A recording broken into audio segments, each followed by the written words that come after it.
그리고 이러다 보니까 세금이 더 많이 필요한가 봐요. 국세청이 지난주에 대대적인 세무조사에 착수했다 이렇게 발표했는데 그냥 국세청 세무조사 뭐 간간히 이 보도가 되고 있긴 하지만 맞아요. 이번 조사가 다른 때와 조금 주목받는 그런 상황입니다. 어떤 게 좀 다른가요?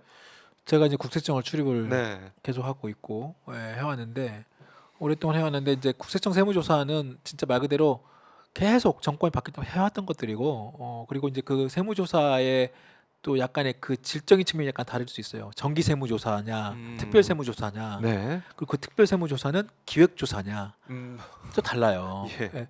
이번에 나온 것은 어떻게 보면 약간 기획성이 커요. 기획성이다. 네.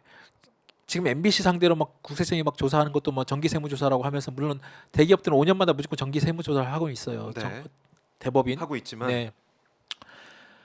그리고 그런 것은 이제 국세청의 어떤 조사국이나 그런 거 하고 있지만 특별 세무조사는 이제 서울청 뭐 조사 사국 이런 데서 뭐 움직이고 네. 딱 기획성을 잡고 그리고 이제 뭐 그동안 계속 좀 이슈가 됐던 것은 뭐 대기업 재벌 3세 그다음에 뭐 전문직 변호사 네. 뭐 고소득 자영업자 이런 막 전무직 탈세 뭐 이런 것들을 해가지고 막 어떻게 보면 검찰에서 대대적인 어떤 막 그 수사해가지고 막 그 하는 것처럼 맞아요, 네, 맞아요. 국세청도 가끔 거의 뭐 주기적으로 그걸 합니다. 근데 최근에 그 이번에 나왔던 것은 유튜버 상대로 세무조사를 하는 거예요. 유튜버요. 네, 그러니까 한번 자료 한번 제가 가져온 번 보시면 이건 그 국세청에 나온 그 보도 자료에 있습니다. 자료를 한번 봐주세요. 이게 이제 예, 이게 조사한 내용이 발표한 내용이에요. 지난주에. 국세청의 보도 자료입니다. 그렇습니다. 내용에 이제 공정과 이게 좀 잘렸는데 공정과 준법의 가치를 훼손하는 공정과 준법의 가치는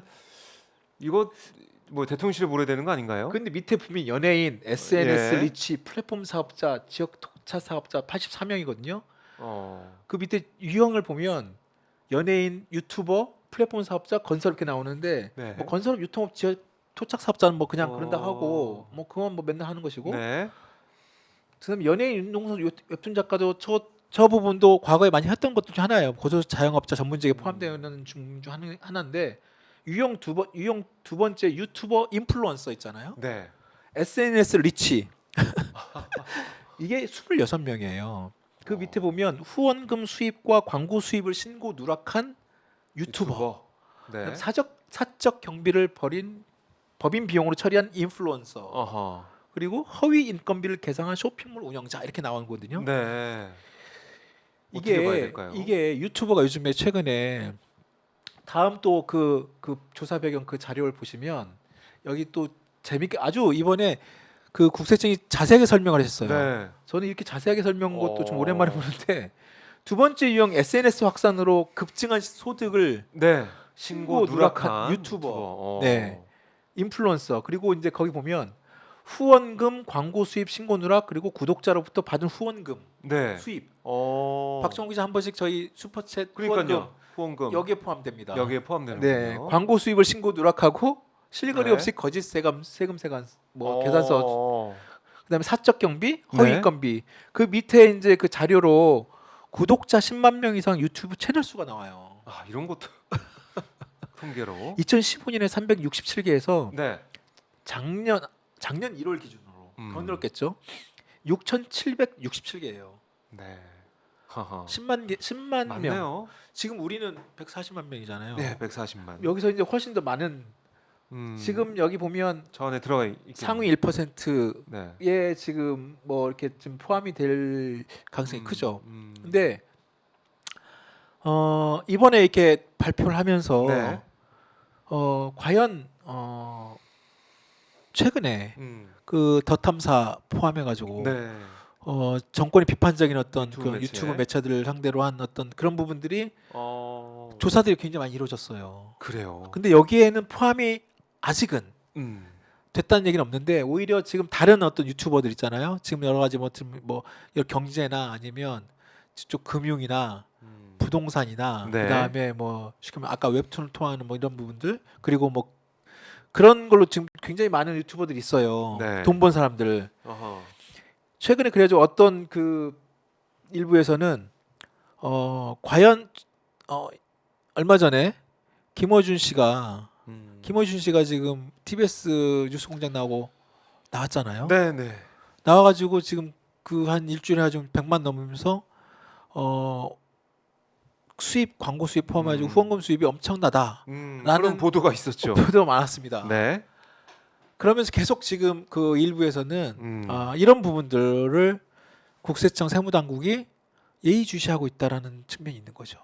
그리고 이 사람들은 앞으로 있을 지금 보시면 저기 그 정부 그 국세청 자료에 저렇게 써 있어요. 일부 유튜버, 네. 플랫폼 사업자는 대중의 인기와 아하. 온라인 시장의 지배력을 통해서 높은 수익을 누리면서도 네.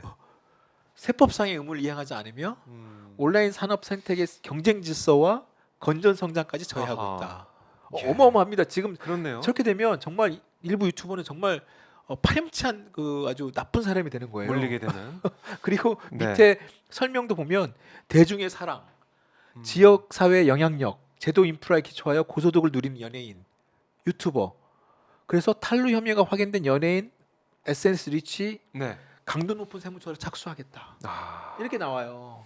공정과 준법의 가치를 훼손하고 있다. 이렇게 지금 음. 국세청이 네. 대놓고 결국에는 그 유튜버들 특히 김어준 이 뉴스공장 겸손 힘들다 뉴스공장 여기도 대표적인 유튜버가 될 수 있습니다. 여기서 네. 지금 말하고 있는 대중의 인기에 대중의 인기를 가지고 네. 그 다음에 그 영향력을 가지고 고수익을 올리고 있잖아요. 그런 조건에 맞는 지금- 상황이다. 지금 딱 맞고 있고 더 그래서- 탐사 같은 경우는 어. 이미 그래서 지금 대통령실이나 이쪽에서 계속 얘기해가지고 지금 그 일정 부분 또 광고 수입이 끊겼잖아요. 네. 뭐 그 매체 뭐 상대로 해가지고 그렇죠. 지금 여러 가지 아마 향후에 지금 그래서 지금 김어준의 뉴스공장은 이미 이제 출범한 지 얼마 안 됐기 때문에 아직 수익이나 이런 부분들 세무 그 계산 이런 과정이 아직 없을 겁니다. 그럴 것 같아요. 네, 아직 없을 거예요. 네. 그러니까 아마 이제 내년 총선 1년 정도 되면 법인세 다 그 세금 내게 돼 있거든요. 네. 뭐 이런 뭐 이제 뉴스공장은 뭐 법인을 그렇죠. 별도에 차려서 뭐 네. 지금 하고 있을 거니까 그러면 내년 총선 앞두고 이런 기사 또 나올 수 있죠. 국세청 세무조사에 유명 유튜버 네. 대중의 어떤 인기를 가지고 그런- 막대한 어떤 온라인 시장 지배력을 통해서 고수익을 누렸는데 세무 어떤 제대로 된 세법상 의무를 하지 않았다. 완전 뭐 파렴치한 어떤 세무 조사 내지는 어떤 네. 그 탈세 혐의자라고 이렇게 딱 낙인을 찍는 효과가 아하. 있죠. 자, 이게 또 심상치 않다.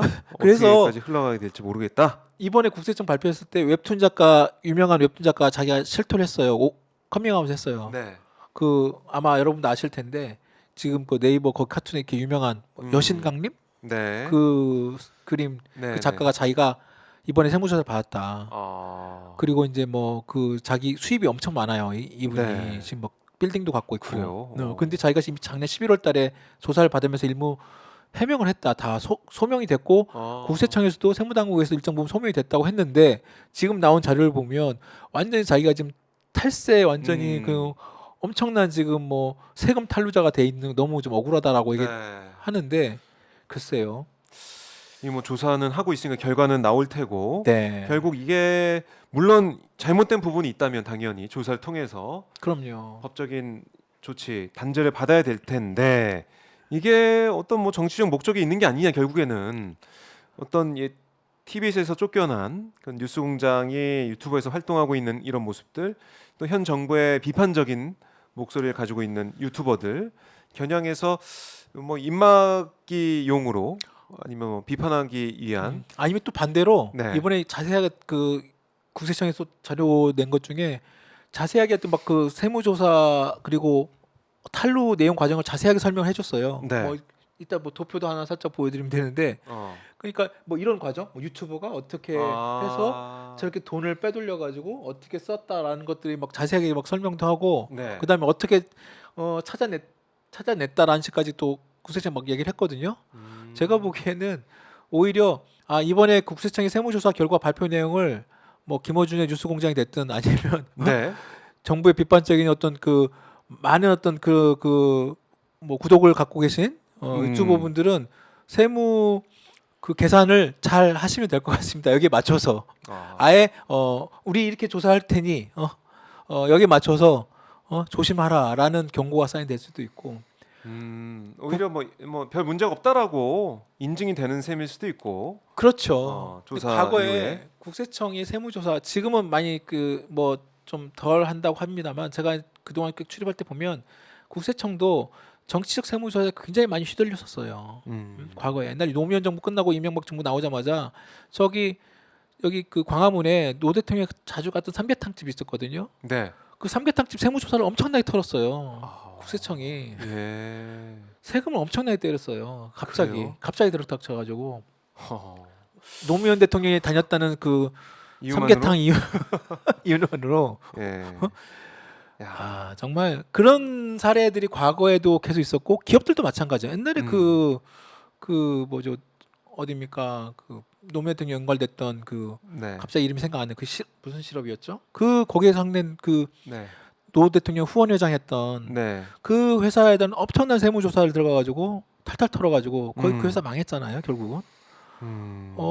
그냥 그런 국세청의 과거의 그런 전력들이 여전히 있었던 게 사실이고 또, 네. 또 그걸로 인해서 국세청장들이 인사청문회 때마다 나왔던 항상 그 얘기들이 네. 그런 정치적 세무조사에 대한 어떤 입장 음. 뭐 항상 우린 독립성이고 그 절대 그런 것들이 없다고 얘기를 하고 있지만 네. 그런 것들은 여전히 남아 있는 거죠. 최근에 뭐 MBC부터 해서 이번 정부에도 마찬가지고. 그래서 이번에 그 유튜브를 상대로 했던 이런 그 강력한 세무조사 발표 내용조차도 네. 그렇게 시장이나 이쪽 내부 이쪽 세무당국의 이런 사람들에서는 저게 도대체 누굴 향한 것인가 다음 타깃은 그러면 참 그렇게 볼 수 글쎄요. 있는 이 검찰도 그렇고 또 국세청도 그렇고 권력기관이니까 네. 어떻게 보면 그런 곳들이 어떻게 움직이느냐 이게 공정과 상식에 맞게 움직여야 국민들이 볼 때 더 신뢰를 하게 되는데 아까 우리가 언급했듯이 처음에 곽상도 전 국민의힘 의원 네. 검사 출신이죠. 맞아요. 그 뇌물죄 무죄 1심 선고 이것부터 해가지고 또 난방비에 어려워하고 있는 우리 시민들 국민들 이 어려움보다 기업들의 세금을 더 깎아주는데 현안돼 있는 게 아니냐 그렇죠. 부동산 시장 살리는데 더 올인하고 있는 게 아니냐 이런 비판도 있고 또 국세청 이런 조사도 지금 상황이 나오고 있기 때문에 글쎄요 국민들 입장에서는 안중에 없다 국민들의 민생은 안중에 없다 이런 비판할 수밖에 없는 것 같아요. 참, 네. 그런 얘기들이 계속 지금 작년부터 나왔던 것이고, 그리고 현 경제팀에 대한 어떤, 그래서 이제 야당에서는 추경호 경제팀을 계속 봐야 되느냐, 네. 과연 이렇게 계속 이끌어가는 게 맞느냐, 네. 그리고 현 경제팀에 그리고 현 윤석열 정부의 경제 정책을 이런 식으로 계속 가는 게 맞느냐. 과거 영국의 트러스 총리가 그런 어떤 감세 네. 그렇게 무리하게 추진하다 결국은 국민들의 저항으로 물러났잖아요. 그렇죠. 예. 네. 그러니까 지금 현재 현 정부의 경제 정책을 어떤 식으로든 바꿔주거나 아니면 변화하거나 아니면 어떤 전환하지 않으면 네. 지금 현재 이 경제 위기 상황을 제대로 헤쳐나가거나 하기가 쉽지 않다. 네. 그것은 우리나라뿐만 아니라 지금 해외에서도 이렇게 보고 있고 해외에서도 오히려 더 걱정해요. 우리나라의 지금 무역 수지 적자 1월 달도 마찬가지고 지금 오늘 2월 달 2월 첫째 주 지금 내용 나온 것도 지금 10일까지 50억 불 뭐 또 적자가 나왔다고 나오는 거잖아요. 그러면 벌써 지난 1월 달에도 이미 127억 불의 적자란 자체가 어마어마한 무시한 어떤 금액 자체가 어마어마한 무시한데 네. 이걸 오히려 해외에서 더 걱정해요. 한국의 어떤 그런 무역 수지 적자가 그래요. 급격하게 떨어지고 있다는 것을 블룸버그나 아니면 해외 다른 어떤 경제 MSNBC나 아니면 그런 데서 월스트리트에서 한국 저거 괜찮아? 라는 식의 어떤 보도가 나오고 있는 정도면 그런데 결국은 그런데 우리나라 정부에서는 이번에 IMF 에서도 와가지고 네. 그런 비슷한 얘기를 했잖아요.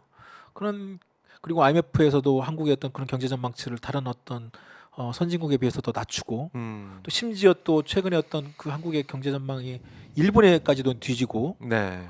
그리고 또 지금 현재 일본 같은 경우에는 그런 금리를 낮춤에도 불구하고 이번에 그 일본 중앙은행 총재가 바뀌어요. 네. 오늘 아마 발표가 됐던 것 같은데, 발표됐더라고요. 발표됐던 것 같은데, 네. 그러면서 전반적 경제 정책 방향도 변화가 있을 거라고 예상을 하면서 그 지금 그 일본 그 얼마 전에 발표한 게 네.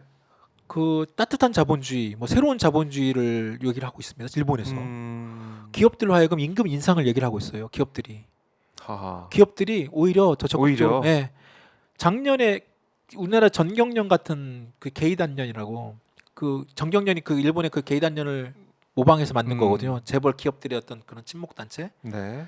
거기에서 작년에 이미 너무 경기 침체하고 어려우니까 그리고 어허. 임금이 낮다 보니까 심지어 일부 대기업 같은 경우는 한국이 더 높아요. 삼성전자가. 네. 그러다 보니까 일본에서 경제 기업인들이 네. 아 임금을 올려야 되겠다. 어. 라는 얘기를 합니다. 그래요. 그리고 실제로 이번 정부 그래서 새해 가서는 그렇게 하겠다고 얘기를 했고 이번에 그 기시다 총리인가요? 기시다 네. 총리가 새로운 자본주의를 얘기하면서 기업들의 임금 인상을 요구를 해요. 그리고 기업들을 하겠다고 해요. 5%인가 인상을 한다고 나옵니다. 참. 정말로 일본이 이 정도인데 그러면 네. 도대체 우리나라는 우리나라는 정말 지금 현재 이 추세에 오히려 지금 임금을 동결 내지는 오히려 물가는 지금 일본보다 훨씬 높은 5% 이상으로 계속 유지하고 있고 네. 국민들이 이 물가가 계속 오르면 상대적으로 임금을 동결 내지는 올려도 5% 이하로 올려도 사실상 마이너스인데 그러면 지금 경기가 살아나겠습니까? 일본이 임금을 올리는 이유는 네. 임금을 올려서 경기를 부양하는 올리는 효과가 있는 거예요. 소비를 진작시키기 위해서. 그렇죠. 소득을 올리고 소비를 진작시키고 그 진작된 소비가 기업의 어떤 물건을 사게끔 하고 기업의 어떤 이익을 좀 더 높이는 그런 선순환 구조를 일본도 뒤늦게 지금 30년을 불황을 겪은 일본이 뒤늦게 이런 보수 정권에 기시다 총리 자민당의 보수 정권이 이렇게 얘기하고 있는데 네. 우리나라는 오히려 반대로 거꾸로 가고 있는 이런 상황이죠. 국민들은 더 힘들어가고. 그러게요. 참 우리 월급을 웬만큼 올려서는 지금 물가가 감당이 안 되기 때문에 맞아요. 아마 그래서 어려운데. 아마 올 춘추에 지금 뭐 민주노총 포함해가지고 뭐 지금 또 더 웃긴 거는 뭐 노동계획 한답시고 지금 뭐 지금 노조 지금 뭐 무슨 뭐 때려잡는 노조를 때려잡으면 마치 지지율 오를 것처럼 한번 지난번 그 화물연대 포합의 어떤 그런 자신들의 어떤 그게 잘했다고 보는지는 모르겠으나 네. 지금 막 노동조합이나 민주노총 지금 막 압수수색 들어가고 막 그러잖아요. 정말 과거에 군사 독재 정권 때도 없었던 막 민주노총이나 막 한국노총 그 민주노총이 압수수색을 들어갔는 건 전 처음 보는데 네. 그렇게 노동조합과 갈등과 그런 대결과 그런 식으로 가가지고 지금 민주노총 가만히 있겠습니까?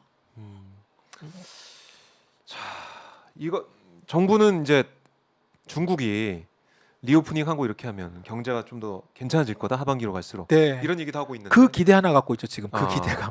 그럼 전문가들은 좀 어떻게 보고 있습니까? 그런 기대에 대해서? 그래서 일정 부분 지금 주식시장이 좀 많이 올랐어요. 아. 지금 삼성전자 주가도 좀 올랐고, 그래요. 예, 일정 부분 지금 반영이 됐군요. 네 반영이 됐어. 이미 반영이 됐고 이미 지금 어. 그 주식도 최근 한 달 사이 지난 1월 사이에 지금 외국인들이 엄청나게 삼성전자 주식을 사고, 그래요. 예, 돈이 많이 들어왔어요. 네. 중국이 지금 그 코로나 해가지고 리오프닝 한다고 하면서 그 중국의 소비가 증가가 될 것이다. 소비 네. 증가. 되겠죠. 언제까지 어. 중국이 계속 막고 있을 수는 없으니까. 중국도 자신들의 어떤 경제 성장, 경제 내부에 지금 국민들이 엄청난 지금 그렇죠. 불만이 막 터지는 상황이었잖아요. 네. 그러니까 중국도 어쩔 수 없이 열 수밖에 없고, 그다음에 그런 리오프닝에 맞춰가지고 경제를 끌어올릴 수밖에 없죠. 중국도. 그리고 우리가 중국과 가장 많은 그 교역 상대국이기 때문에 네. 중국이 그런 나름대로 소비 진작과 경제가 좀 살아나면 당연히 우리한테 좀 영향이 있겠죠. 네. 그래서 일정 부분 이미 주식시장에서 반영이 돼가지고 주가가 지금 오르고 있는데, 근데 최근에 지금 중국과 지금 그 방역 관계에서 이런 거 보면 한국과 중국과의 지금 한중 관계가 지금 만만치 않잖아요. 지금 뭐 제대로 지금 뭐 그 쉽게 말하면 뭐 비자 문제 포함해가지고 네.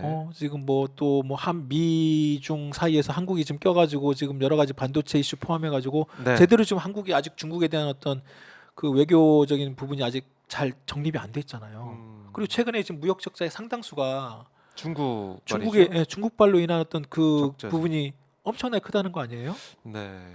근데 그거를 해소가 안 되고 정치적인 어떤 외교적으로 그런 부분이 해소 안 된 상태에서 잘 될 것이다. 추경호 장관이 그랬거든요. 네. 하반기 때는 그런 리오프닝 효과가 있을 것이다. 네.